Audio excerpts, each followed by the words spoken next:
ఎన్నికలకు ముందు చంద్రబాబు నాయుడు గారి సంపద ఏం పెరగలేదు. ఇవాళ చూస్తే అపారంగా ఆయన సంపద పెరిగిపోయే పరిస్థితి. మీ పార్టీ ఆఫీసుల్లో ఆకాశాన్ని అంటే బిల్డింగ్లు కట్టే పరిస్థితి ఎన్నికలు అయిపోయిన తర్వాత. ఎన్నికల ముందేమో కిస్తీలు కట్టాక డబ్బులు ఉండవు, ఎన్నికలు అయిపోయిన తర్వాత ఏమో మీరు లఘుశంక తీర్చుకోవాలన్నా కూడా స్పెషల్ ఫ్లైట్లలో విమానాల్లో తిరుగుతున్నటువంటి పరిస్థితి.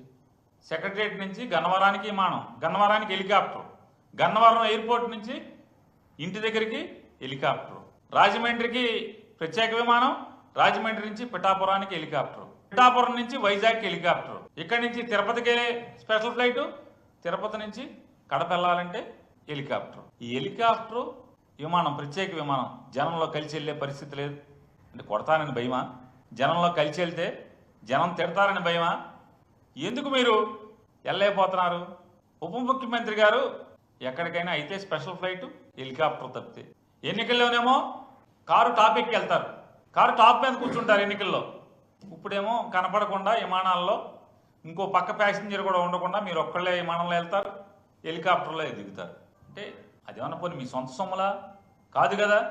ఇదంతా కూడా రాష్ట్ర ప్రజల పన్ను కట్టిన డబ్బుల్లోంచే మీరు ముగ్గురు, చంద్రబాబు నాయుడు గారు కానీ, లోకేష్ నాయుడు గారు కానీ, లేదా పవన్ కళ్యాణ్ గారు కానీ, ఇలా ముగ్గురు తిరిగేటువంటి ప్రత్యేక హెలికాప్టర్లు కానీ లేదా ప్రత్యేక విమానాలు కానీ, ఆఖరికి వీళ్ళ కుటుంబం దగ్గరికి వెళ్ళాలన్నా కూడా ప్రత్యేక విమానమే.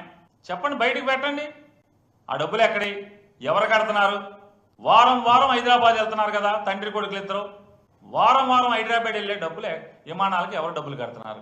శుక్రవారం కొడుకేమో ఇటు నుంచి హైదరాబాద్ వెళ్తాడు ప్రత్యేక విమానంలో, తండ్రి శనివారం నాడు హైదరాబాద్ వెళ్తాడు ప్రత్యేక విమానంలో. ఇద్దరు కలిసి ఒక విమానంలో రావచ్చు కదా, చెరొక విమానంలో సోమవారం ఇక్కడికి వస్తారు. ఎవరు కడుతున్నారు డబ్బులు? ఎక్కడికి వెళ్ళినా మీరు ప్రత్యేక విమానాలు తిరుగుతున్నారు కదా. హైదరాబాద్ మీరు మీ కుటుంబం దగ్గరికి, భార్యా పిల్లల దగ్గరికి వెళ్తాకి రాష్ట్ర ప్రజలకు ఏం సంబంధం? డబ్బులు కడతాకి చెప్పండి, మీరు లెక్కలు చెప్పండి. ఎన్నిసార్లు వారిని నేను డిమాండ్ చేస్తున్నాను. పవన్ కళ్యాణ్ గారు లేదా లోకేష్ నాయుడు గారు, చంద్రబాబు నాయుడు గారు, మీరు ముగ్గురు కలిసి ఒక్క సంవత్సరం, ఇంకా సంవత్సరం అవ్వలేదు, జూన్ 8, 12 మీరు ప్రమాణ స్వీకారం చేసినట్టున్నారు. జూన్ మాసంలో లేదా నెలాఖరికి చేశారా? ఎప్పుడు చేశారండి? జూనా జూలైయా? మీకు గుర్తులేదు, ఎవరికి విలేకరులు గారు కూడా. జూనేనా? జూన్ 4 ఎలక్షన్ రిజల్ట్ వచ్చింది, 11 చేశారా? ఇంకా తర్వాత చేశారా? కొంచెం గ్యాప్ ఇచ్చారే. మొత్తం వైసీపీ వాళ్ళందరినీ మటలు చేసేయండి, ఇల్లు కాల్చేయండి, ఆస్తులు కాల్చేయండి అని చెప్పని ప్రమాణ స్వీకారానికి గ్యాప్ ఇచ్చినట్టున్నారుగా.